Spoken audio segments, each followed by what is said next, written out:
Today's going to be 62-1, and we're going to take a look at the real zeros of a polynomial, more specifically the rational roots theorem.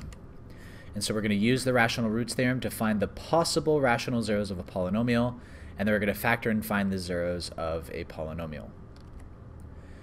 Now the reason why we want to know the rational roots theorem is in the previous lessons we were required to factor and find the zeros of polynomials. Now one of the issues is that these zeros were given to us, like it said c equals 1/2 or c equals 2 or something of that sort.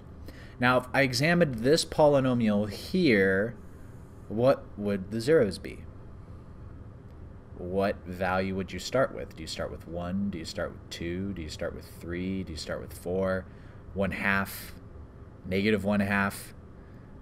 There's an infinite number of possibilities. And so because there's an infinite possibilities, we could spend a long time trying to find out if there are actually any zeros there at all, like rational zeros at all with this polynomial. And on top of that, we could spend a lifetime trying to figure out, is it 1/4, 1/3, 1/2, and keep going on forever there. So that's why we need this extra theorem, and this extra theorem is an extra tool that enables us to try and narrow down those infinite possibilities down to a list of possibilities that we can try. And we call this theorem the rational zeros theorem or the rational roots theorem. And so it states, suppose that my f of x being a polynomial with degree n greater than or equal to 1, and my coefficients, they have to be integers. If r is a rational zero, so I know that r is a zero of this, or r is a rational zero of it, it'll be in the form of plus or minus p over q, where p is a factor of the constant term and q is a factor of the leading coefficient. So essentially, it says that if we take the factors of the constant and the factor, which is the factor is p, and we take the factors of the leading coefficient, that factor is q, if we write out a list of all the possible p's over q's, there's a chance that one of those is actually going to be a zero within the polynomial. So on this one here it says, let f of x equals 2x to the fourth plus 4x to the third minus x squared minus 6x minus 3. Create a list of all the possible rational zeros. So the first thing we want to do is we want to list the factors of my constant. So here's my constant here, -3. My factors of that are going to be 1 and 3. Now these are my possible p's. Now you're probably thinking, well, there's a negative here. Why don't I make one of those negatives? You're going to see why it doesn't matter in a second. And then now I need to find my factors of my leading coefficient, which is 2. And the factors of that value are going to be 1 and 2. Those are going to be possible q's. And so then I take a list of all my possible p's over my possible q's. And then I try and find every possible combination of it. So like 1 over 1. So I get plus or minus 1. And then 3 over 1. And so I get plus or minus 3. And then 1 over 2. So I get plus or minus 1 over 2.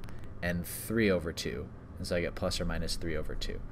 And so I have all of those plus or minuses over each other, and that's how I'm going to get my list of all my possible rational zeros. Now I wrote each one as plus or minus, which is the reason why it didn't matter if I wrote these as plus or minus, is because it's plus or minus p's over q's. So the first thing that I did here is I list all the factors of my constant, which is here. Step 2, all the factors of my leading coefficient, which is here. And then step 3, list all the possible p's over q's. So I just did all my p's over my q's, and so I listed them all out here. And so that's going to be my answer. All right, so my next one, it says create a list of all the possible rational zeros. So my first step, list all the factors of my constant. So my constant is going to be -10. So I'm going to take all the factors of that value, so 1, 2, 5, and 10. And then step 2, it says list all the factors of my leading coefficient. So that's -17, which is 1 and 17. And so step 3, list all my possible p's over my q's. And so 1, 2, 5, and 10, 1 and 17. So I have to create all those combinations. So I get plus or minus 1 over 1, 2 over 1, 5 over 1, 10 over 1. And those all have plus or minus. And then I have 1 over 17, 2 over 17, 5 over 17, and 10 over 17. And those are all plus or minus as well. And so right there, that's going to be my list of my possible rational zeros. So for this next one, my possible p's are going to be factors of 20. And my possible q's are going to be the factors of 1 and 5. Now listing all the factors, so it's going to be plus or minus 1, and then I get 2 over 1 and 4 over 1 and 5 over 1. Now they're all plus or minus. I'm just not going to write it to save time. 10 over 1, 20 over 1, then 1 over 5, 2 over 5, 4 over 5. Now this is the reason why I did this one is because, and I'm going moving through it quickly, 5 over 5, that's 1. Well, I don't need to write it because I have a repeat. 10 over 5 is 2, and 20 over 5 gives me 4. And so this right here is going to give me my list, and just remember they're all plus or minus. So just know you don't have to write repeats, and I moved quick through that one just to kind of show the fact that you don't have to write the repeats. All right, now this next one, it says find the real zeros of my polynomial. So now that we're finding my real zeros, I have to first find those possible zeros, and then once I have those possible zeros, I want to test them to see if they're actually zeros. So finding all my possible zeros, I do all my p's over q's. So my p's over q's are going to be factors of 6 over the factors of 1, which is going to be plus or minus 1, plus or minus 2, plus or minus 3, and plus or minus 6. So now I need to test them. So let's try negative 1. Does that work into my polynomial? So 1, negative 2, negative 5, and 6. Now remember, we established that dividing a polynomial is the same as factoring. So that's what we're doing here. So we're going to divide that 0 into it. So 1, multiply, add, multiply, add, multiply. So that doesn't work. So let's try, so negative 1 doesn't work. Let's try positive 1. 1, negative 2, negative 5, and 6. Bring down the 1, multiply, add, multiply, add, multiply, add. So it works. My remainder is 0, which means that it is a 0 according to the remainder theorem. And so because this is a 0, I know that it's going to work. So working backwards, I can say that this is my remainder, constant, my x, and my x squared. And so I have a factor of x minus 1, or x minus c. Then I have my x squared minus x minus 6. Now I can do one of two things, and I'm going to write that up here. I could say, oh, this is a quadratic equation, and I can factor this. So if I have that x minus 1 times x squared minus x minus 6, I could say that that factors into x minus 1, and then I get x minus 3, and then x plus 2, which then my zeros would be 1, 3, and negative 2. So there are my zeros. I could do that. That is a way that I can do it. Or if I, let's say, I didn't want to factor it, or I didn't like factoring like I did here, what I could is I could continue to break this down, so, and then test other zeros. Like what if I tried using 3?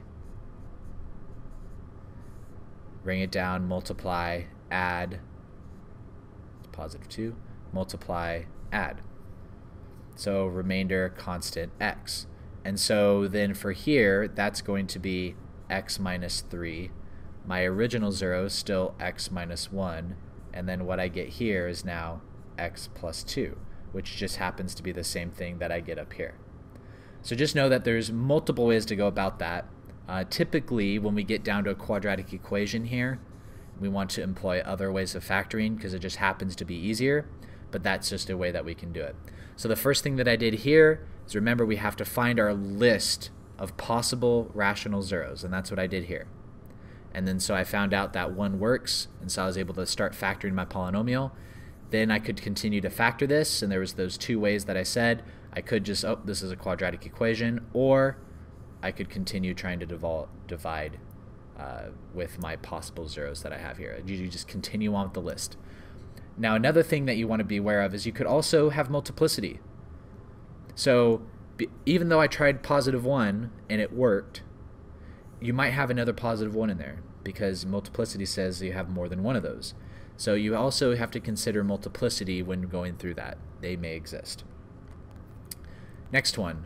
So first thing I want to do is find all the possible rational zeros of this. And so to be able to do that, all my possible zeros I have plus or minus my p's over my q's. So that's going to be 1, 3, 5, and 15 over 1.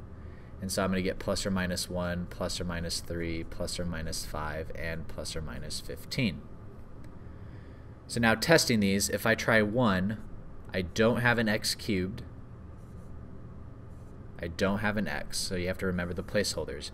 Bring it down, multiply, add, multiply, add, multiply, add, multiply. That doesn't work. If I try negative 1,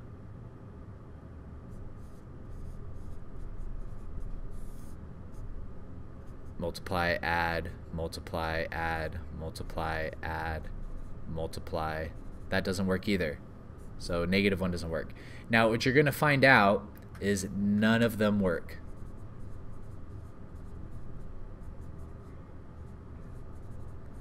Now because none of them work, we have to employ another means to be able to try and factor this. And so just know, and I'm going to note this, if none of the rational zeros work, you're going to have to take a look and use your calculator and see where does it cross the x-axis.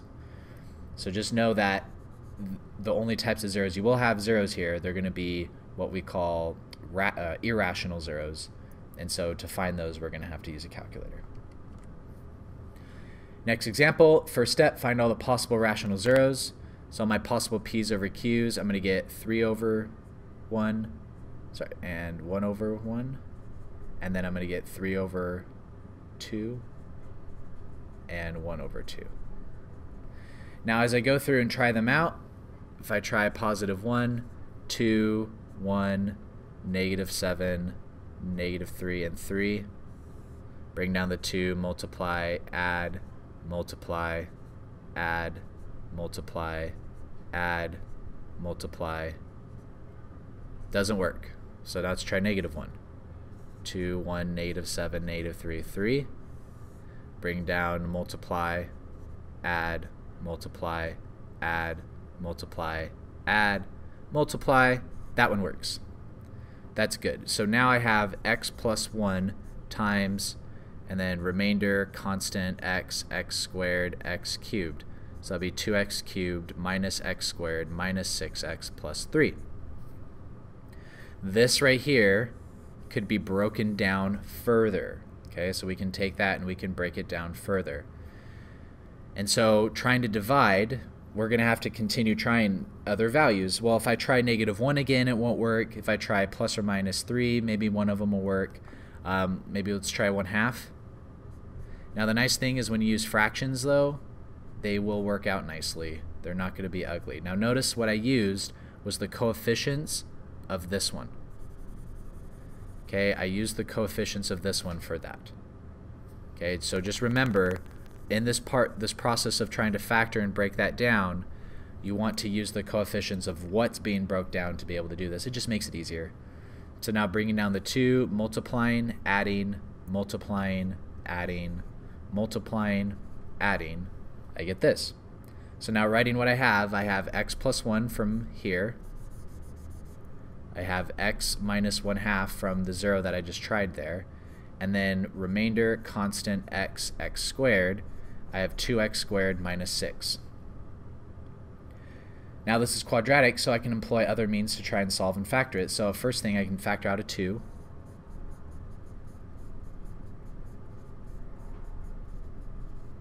And now, remember we said it's improper to write it like this, so that 2 needs to get distributed through.